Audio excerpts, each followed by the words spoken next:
जसं या नळीतून पाणी वाहत आहे तसं आपल्या संपूर्ण शरीरामध्ये या रक्तनलिका रक्त घेऊन जातात, कारण प्रत्येक पेशीला पाहिजे असतं अन्न आणि ऑक्सिजन. मग हे जर सुरळीत चाललं तर 100 वर्ष जगू. पण ब्लड प्रेशर म्हणजे काय? वरतून हात लावला मी नळीला, पाण्याचं प्रेशर जाणवतं. हे ठरलेलं असतं, हे प्रेशर असणं आवश्यक आहे, कारण रक्त पुढे जायला पाहिजे. आणि हे पुढे जाण्यासाठी हार्ट पंपिंग होत असतं, आकुंचन पावतं, प्रसरण पावतं, आणि त्या आकुंचन प्रसरणामुळे बरोबर रक्त पुढे पुढे जात असतं. तसंच ज्या वेळेला ते आकुंचन पावलं 80 गेलं 120, 80 120, 80 120, 80 120, हे आहे नॉर्मल. पण जेव्हा जेव्हा तुम्हाला ब्लड प्रेशरचा त्रास होतो असं म्हणतात, म्हणजे काय होतं बघा. आता हे नॉर्मल आहे, हे नॉर्मल ब्लड प्रेशर आहे. पण ब्लड प्रेशर म्हणजे काय? आता मी याचं तोंड दाबतो बघा, आलं पाण्यावर प्रेशर. कशामुळे आलं?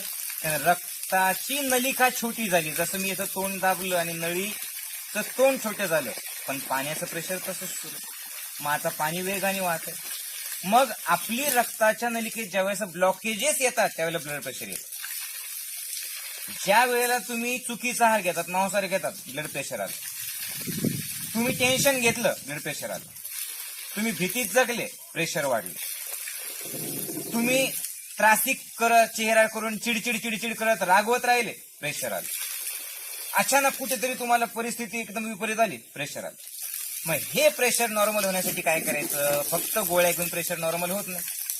हे आतमधले ब्लॉकेजेस कमी करणं आवश्यक आहे. याचं जे तोंड दाबलेलं आहे ते सुटणं आवश्यक आहे. आणि त्याच्यासाठी काय करायचं? अगदी सोपा उपाय, तुमच्या गोळ्या 100% सुट. ब्लॉकेजेस गोळ्या कमी करत नाही. ब्लॉकेजेस कमी करण्यासाठी रोज प्राणायाम करा, दीर्घ श्वसन करा, डोंगरावरती जा, हसत हसत उठा, आनंदी राहा, आयुष्य एन्जॉय करा, प्रेशर राहणार नाही. आणि सगळ्यात महत्वाचं म्हणजे तुमच्या रोजच्या जेवणामध्ये जर 80 ते 70% कच्च्या भाज्या खाल्ल्या तर आपोआपच आतमधले ब्लॉकेजेस सगळे निघून जातात. त्याच्यासाठी साधी गोष्ट आहे, तुम्ही करून बघा.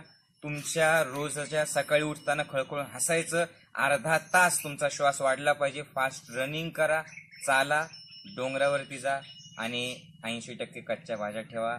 आपोआप तुमचं ब्लड प्रेशर कमी होणार आहे. कमी म्हणजे नॉर्मल होणार आहे. तुम्ही 100 वर्ष जगणार आहे. जय गुरुदेव.